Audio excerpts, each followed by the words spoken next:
Assalamualaikum warahmatullahi wabarakatuh. Selamat pagi, selamat siang, selamat malam semuanya.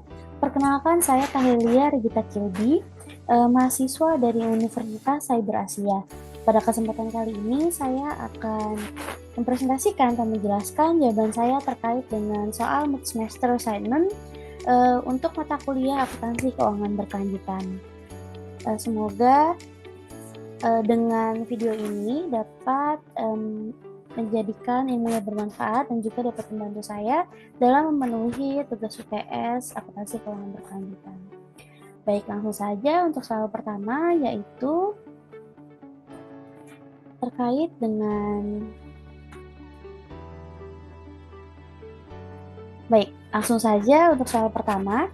terkait dengan terminologi yang berkaitan dengan berkelanjutan.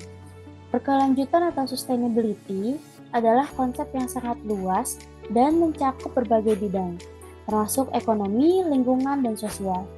Meskipun istilah-istilah seperti sustainable development, green economy, green accounting, dan sustainability accounting sering digunakan dalam diskusi tentang berkelanjutan, masing-masing memiliki fokus dan cakupan yang berbeda-beda. Berikut adalah penjelasan perbedaannya. Sustainable development atau pembangunan berkelanjutan, yaitu adalah pembangunan dengan konsep yang pertama kali dipopulerkan oleh Brundtland Commission pada tahun 1987 dalam laporan mereka yang berjudul Our Common Future. Sustainable development didefinisikan sebagai pembangunan yang memenuhi kebutuhan generasi sekarang tanpa mengorbankan kemampuan generasi mendatang untuk memenuhi kebutuhan mereka. Fokus dari terminologi ini atau dari konsep ini yaitu mencakup 3 pilar utama, ekonomi, sosial, dan lingkungan, yang atau sering disebut dengan triple bottom line. Tujuannya adalah untuk mencapai keseimbangan antara pertumbuhan ekonomi, keadilan sosial, dan perlindungan lingkungan. Contoh dari konsep ini yaitu pembangunan infrastruktur yang ramah lingkungan, mengurangi kemiskinan tanpa merusak sumber daya alam, serta memastikan akses pendidikan dan kesehatan yang merata bagi seluruh masyarakat. Untuk terminologi green economy atau ekonomi hijau ini adalah suatu sistem ekonomi yang berfokus pada peningkatan kesejahteraan manusia sambil mengurangi resiko lingkungan dan kerusakan ekosistem. Ekonomi hijau menekankan pada investasi dalam sektor-sektor yang ramah lingkungan, efisiensi energi, energi terbarukan, dan pengurangan jejak karbon. Fokus dari sistem ini yaitu ekonomi hijau yang lebih terfokus pada peran pasar dan teknologi dalam mendukung berkelanjutan. Tujuan utamanya adalah untuk menciptakan pertumbuhan ekonomi yang rendah karbon dan lebih efisien dalam penggunaan sumber daya alam. Contohnya yaitu pengembangan energi terbarukan seperti tenaga surya dan angin, transportasi yang ramah lingkungan, serta praktik industri yang mengurangi limbah dan polusi. Terminologi ketiga yaitu green accounting atau akuntansi hijau. Green accounting adalah sistem akuntansi yang memperhitungkan dampak lingkungan dalam pengukuran kinerja ekonomi. Ini termasuk pengukuran nilai sumber daya alam yang digunakan, polusi yang dihasilkan, dan degradasi lingkungan yang disebabkan oleh aktivitas ekonomi. Green accounting bertujuan untuk memasukkan faktor lingkungan ke dalam akuntansi ekonomi tradisional dengan menilai kerugian lingkungan sebagai bagian dari biaya ekonomi. Contoh dari green accounting atau akuntansi hijau yaitu pengukuran dampak negatif dari polusi udara pada kesehatan manusia atau penurunan kualitas tanah yang disebabkan oleh kegiatan pertanian intensif. Terminologi selanjutnya adalah sustainability accounting atau akuntansi berkelanjutan. Sustainability accounting adalah bentuk akuntansi yang mengukur, mencatat, dan melaporkan kinerja perusahaan atau organisasi dalam mencapai tujuan keberlanjutan, baik itu sosial, ekonomi, atau lingkungan. Ini lebih luas daripada green accounting, karena tidak hanya fokus pada aspek lingkungan, tapi juga mencakup aspek sosial dan ekonomi. Fokus sustainability accounting memberikan gambaran menyeluruh tentang bagaimana organisasi atau negara mengelola dan memonitor dampaknya terhadap keberlanjutan di berbagai dimensi. Contoh dari akuntansi berkelanjutan ini yaitu laporan berkelanjutan perusahaan yang mencakup pengelolaan energi, pengurangan emisi, upaya pemberdayaan sosial, serta keadilan sosial dalam rantai pasok. The distinction atau perbedaan dari 4 terminologi ini yaitu sustainable development adalah konsep yang lebih luas yang mencakup aspek pembangunan sosial, ekonomi, dan lingkungan untuk generasi sekarang dan masa depan.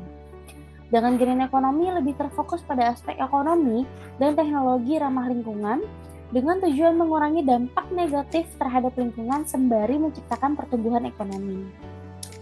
Sedangkan green accounting adalah alat pengukuran yang digunakan untuk menilai dampak lingkungan dari kegiatan ekonomi dan bisnis dengan memperhitungkan nilai sumber daya alam dan kerugian lingkungannya. Untuk sustainability accounting sendiri, mencakup pengukuran kinerja dalam 3 pilar keberlanjutan, sosial, ekonomi, dan lingkungan ini adalah bentuk akuntansi yang lebih holistik yang mengukur kinerja berkelanjutan secara keseluruhan, bukan hanya dampak lingkungan. Untuk selanjutnya yaitu tentang Corporate Social Responsibility (CSR) dan juga Sustainability Accounting. Apakah ada perbedaan? Bagaimana kaitannya? Corporate Social Responsibility atau CSR dan Sustainability Accounting memang berkaitan erat, tapi keduanya bukan hal yang sama. Berikut adalah perbedaannya. Corporate Social Responsibility atau CSR sendiri adalah konsep di mana perusahaan mengambil tanggung jawab sosial dan lingkungan di luar kewajiban hukum mereka, dengan berfokus pada kontribusi positif terhadap masyarakat dan lingkungan. CSR mencakup kegiatan sukarela yang dilakukan perusahaan untuk memperbaiki kualitas hidup masyarakat, mendukung berkelanjutan lingkungan, atau menyumbang untuk kesejahteraan sosial. CSR sendiri lebih berfokus pada aksi dan program yang ditunjukkan perusahaan untuk memberi dampak positif pada masyarakat dan lingkungan, seperti program pemberdayaan masyarakat, inisiatif penggunaan emisi karbon, atau donasi untuk kegiatan sosial. Contohnya sendiri, CSR lebih berfokus pada aksi dan program yang dilakukan perusahaan untuk memberikan dampak positif pada masyarakat dan lingkungannya, seperti program pemberdayaan masyarakat atau donasi kegiatan sosial tadi. Untuk sustainability accounting sendiri adalah sistem laporan yang bertujuan untuk mengukur, mencatat, dan melaporkan kinerja berkelanjutan suatu organisasi dalam 3 dimensi utama, yaitu ekonomi sosial dan lingkungan. Ini lebih ke proses akuntansi yang memastikan bahwa perusahaan melaporkan dampak terhadap keberlanjutan secara transparan dan terukur. Sustainability accounting berfokus pada pengukuran dan pelaporan tentang bagaimana perusahaan mencapai tujuan berkelanjutan dan dampak aktivitasnya terhadap masyarakat, lingkungan, serta kinerja ekonomi yang panjang. Contohnya adalah laporan berkelanjutan perusahaan yang mencakup terkait emisi karbon, penggunaan energi terbarukan, upaya tanggung jawab sosial, dan dampak ekonomi terhadap masyarakat. Kesimpulannya, CSR lebih bersifat pada praktik dan program yang dilakukan perusahaan untuk memberikan dampak sosial dan lingkungan yang positif. Sementara sustainability accounting adalah alat untuk mengukur dan melaporkan bagaimana perusahaan mengelola berkelanjutan dalam semua aspek kinerjanya. Keduanya saling mendukung tentu saja, karena laporan keberlanjutan dapat mencakup aktivitas CSR perusahaan sebagai bagian dari upaya perusahaan untuk mencapai tujuan berkelanjutan. Untuk soal selanjutnya adalah bagaimana penerapan CSR di Indonesia. Penerapan Corporate Social Responsibility atau CSR di Indonesia telah berkembang pesat seiring dengan meningkatnya kesadaran akan pentingnya peran perusahaan dalam menciptakan nilai bagi masyarakat dan lingkungan. Bukan hanya untuk kepentingan ekonomi semata, di Indonesia CSR tidak hanya dianggap atau dipandang sebagai kegiatan sukarela, tetapi juga sebagai kewajiban yang semakin mantap diatur dalam peraturan undang-undang. Salah satu contoh dari CSR yang ada di Indonesia adalah dari PT Bank BRI Salah satunya yaitu program BRI Peduli Ini Sekolahku.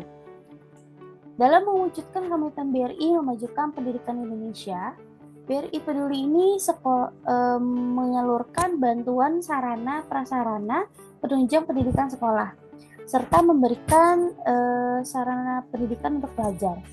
Bantuan ini secara nyata mendukung keberlangsungan kegiatan belajar bagi pengajar serta seluruh pihak yang terlibat dalam kegiatan belajar mengajar di sekolah. Salah satu contoh yang dialami oleh para siswa, guru, dan komunitas sekolah di SDN 03 Kapung Pandak di Dusun Cibogo, Desa Kadu Pandak, Kecamatan Tambak Sari, Kabupaten Ciamis, Jawa Barat. Yoyo Siswaya, selaku kepala sekolah dari STN 03 Kadu Pandak, mengungkapkan bahwa sebelumnya bangunan sekolah di STN 3 ini tidak layak untuk kegiatan belajar mengajar siswa karena beberapa bagian bangunan yang rusak. Kondisi ini tentunya sangat berdampak pada kegiatan belajar mengajar di sekolah tersebut. BRI Peduli Ini Sekolahku menyalurkan bantuan renovasi sekolah berupa perbaikan bangunan dan sarana prasarana sekolah yang rusak seperti kursi kelas, meja kelas, lemari kelas, dan bantuan peralatan pendukung lainnya.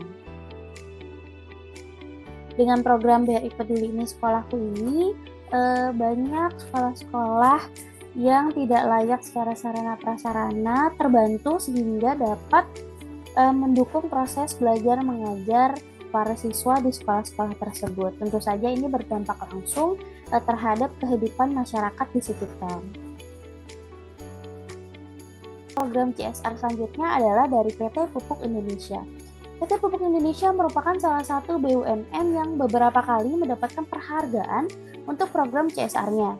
Pupuk Indonesia memiliki program-program CSR yang meliputi semua pilar dampak dan terintegrasi, mulai dari pendidikan, lingkungan, sampai ke pemberdayaan masyarakatnya.